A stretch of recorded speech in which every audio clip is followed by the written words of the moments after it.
নমস্কাৰ time for Assam নামৰ চেনেলটোৰ জৰিয়তে মই আশিক আপোনালোকক পুনৰবাৰ স্বাগতম জনাইছো। এই মুহূৰ্তত আহি পৰিছে দেশ তথা ৰাজ্যবাসীৰ বাবে দিনটোৰ কেইবাটাও গুৰুত্বপূৰ্ণ খবৰ। অৰুণোদয় হিতাধিকাৰীসকলৰ বাবে আহিছে এটা ভয়ংকৰ গুৰুত্বপূৰ্ণ খবৰ। অৰুণোদয় ধন লোৱাৰ পূৰ্বে নিশ্চিত কৰক কেইবাটাও বিশেষ তথ্য, অন্যথা ভয়ংকৰ বিপদত পৰিব পাৰে আপুনি। লগতে মাত্ৰ 500 টকাতে লাভ কৰিব LPG চিলিণ্ডাৰ। আনহাতে আৰু কেইবাটাও গুৰুত্বপূৰ্ণ খবৰ জানিবলৈ ভিডিঅ'টো স্কিপ নকৰাকৈ সম্পূৰ্ণ শেষলৈকে চাব। নিশ্চয় এনে ধৰণৰ খবৰ পাবলৈ আমাৰ চেনেলটো সাবস্ক্ৰাইব কৰাৰ লগতে ভিডিঅ'টোত এটা লাইক কৰি দিব। তেন্তে আহক বন্ধু বান্ধৱীসকল আজিৰ ভিডিঅ'টো আৰম্ভ কৰোঁ। প্ৰথমটো গুৰুত্বপূৰ্ণ খবৰ, অৰুণোদয় 2.0 আঁচনিৰ ধন লোৱাৰ পূৰ্বে নিশ্চিত কৰক কেইবাটাও বিশেষ তথ্য, অন্যথা ভয়ংকৰ বিপদত পৰিব পাৰে আপুনি। হয় বন্ধু বান্ধৱীসকল, অন্যথা ভয়ংকৰ বিপদত পৰিব পাৰে আপুনি। যদি আপুনি অৰুণোদয় 2.0 আঁচনিৰ ধন লাভ কৰে তেন্তে সাৱধান হওক, কাৰণ এই আঁচনিৰ ধন প্ৰদান কৰাৰ পূৰ্বে চৰকাৰে অৱলম্বন কৰিছে এক বিশেষ কৌশল। এই আঁচনিৰ ধন লাভ কৰাৰ পূৰ্বে হিতাধিকাৰীসকলে চৰকাৰক দিয়া এখন শপতনামাত স্বাক্ষৰ কৰিব লাগিব। অৰুণোদয় আঁচনিৰ ধন লাভ কৰা হিতাধিকাৰীসকলৰ কি ক্ষেত্ৰত যোগ্য আৰু কি ক্ষেত্ৰত অযোগ্য সেই কথা শপতনামাত স্বীকাৰ কৰিব লাগিব। যদিহে কোনো হিতাধিকাৰীয়ে শপতনামাত ভুল তথ্য দি এই আঁচনিৰ ধন লাভ কৰে তেন্তে তেওঁ ভৱিষ্যত বিপদৰ সন্মুখীন হ'ব। অনুভুক্ত কোনো মহিলাই এই আঁচনিৰ ধন লাভ কৰা তথ্য পোহৰলৈ আহিলে তেওঁলোকক ভৱিষ্যত কোনো ধৰণৰ চৰকাৰী অনুদান প্ৰদান কৰা নহ'ব আৰু তেওঁলোকৰ বিৰুদ্ধে অপৰাধমূলক গোচৰ ৰুজু কৰা হ'ব। ৰাজ্যৰ দ্বিতীয়টো গুৰুত্বপূৰ্ণ খবৰ, মাত্ৰ 500 টকাতে লাভ কৰিব পাৰিব LPG চিলিণ্ডাৰ। এই মুহূৰ্তত আহি পৰিছে এটা বিগ ব্ৰেকিং নিউজ। মাত্ৰ 500 টকাতে লাভ কৰিব LPG চিলিণ্ডাৰ। কংগ্ৰেছ চৰকাৰে 500 টকাতে প্ৰদান কৰিব ৰন্ধন গেছ।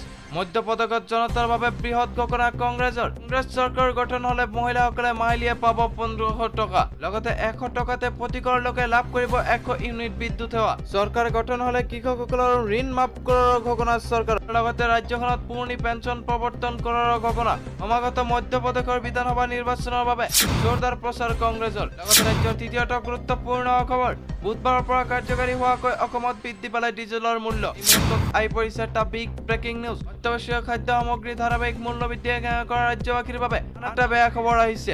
এইবাৰ ডিজেলৰ মূল্য বৃদ্ধি কৰি আন এক মাধমাৰ সদায় ৰাইজৰ ওপৰত। বুধবাৰৰ পৰা কাৰ্যকাৰী হোৱাকৈ ৰাজ্যত ডিজেলৰ মূল্য প্ৰায় 51 পইচাকৈ বৃদ্ধি হৈছে। অৰ্থাৎ এতিয়াৰ পৰা প্ৰতি লিটাৰত ডিজেলৰ বিনিময়ত ভৰিব লাগিব 89.07 টকা। এই বৃদ্ধিৰ পূৰ্বে ৰাজ্যত প্ৰতি লিটাৰ ডিজেলৰ মূল্য আছিল 88.56 টকা। হঠাৎ চৰকাৰৰ ডিজেলৰ মূল্য বৃদ্ধি কৰাত সাধাৰণ ৰাইজ তথা ব্যৱসায়ীসকলৰ মাজত খবৰ বহিঃপ্ৰকাশ ঘটা পৰিলক্ষিত হৈছে। লগতে ৰাজ্যৰ 11টা গুৰুত্বপূৰ্ণ খবৰ, এটা আজব ঘটনা সংঘটিত হৈছে। পত্নীক কামুৰিলে বিষাক্ত সাপে পত্নীক জীৱন ৰক্ষা কৰাৰ পৰিৱৰ্তে পত্নীক কামুৰা সাপটো লৈ চিকিৎসালয় পালেগৈ স্বামী। ইউপিৰ পৰা এক অদ্ভুত ঘটনা পোহৰলৈ আহিছে। এজন লোকে আঘাতপ্ৰাপ্ত পত্নীক ৰক্ষা কৰাৰ সলনি পত্নীক কামুৰা সাপটো চিকিৎসালয়লৈ যায়। মানুহজনৰ সাপটো চিকিৎসালয়লৈ নিয়াৰ ঘটনাই আচৰিত কৰি তুলিছে সকলোকে। জিলাৰ চফিপুৰ কেতুৱালী অঞ্চলৰ আটোৱা গাঁৱৰ নৰেন্দ্ৰ নামৰ এজন লোকে তাত সাপ এটা চিকিৎসালয়লৈ লৈ গৈ মানুহক স্তম্ভিত কৰি তুলিছে। আচলতে কাম কৰি থাকোতে হঠাতে তেওঁৰ পত্নীক এটা সাপে কামুৰিলে।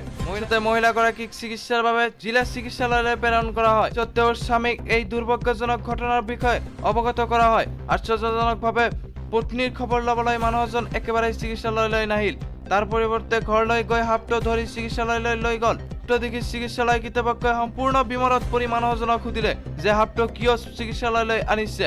মানুহজনে উল্লেখ কৰে যে তেওঁ বিচাৰে তেওঁৰ পত্নীক কামোৰা সাপটোৰ ওপৰত ভিত্তি কৰি চিকিৎসা কৰক। চিকিৎসকসকলে মহিলাগৰাকীক বিপদৰ পৰা মুক্ত কৰিব বুলি উল্লেখ কৰে।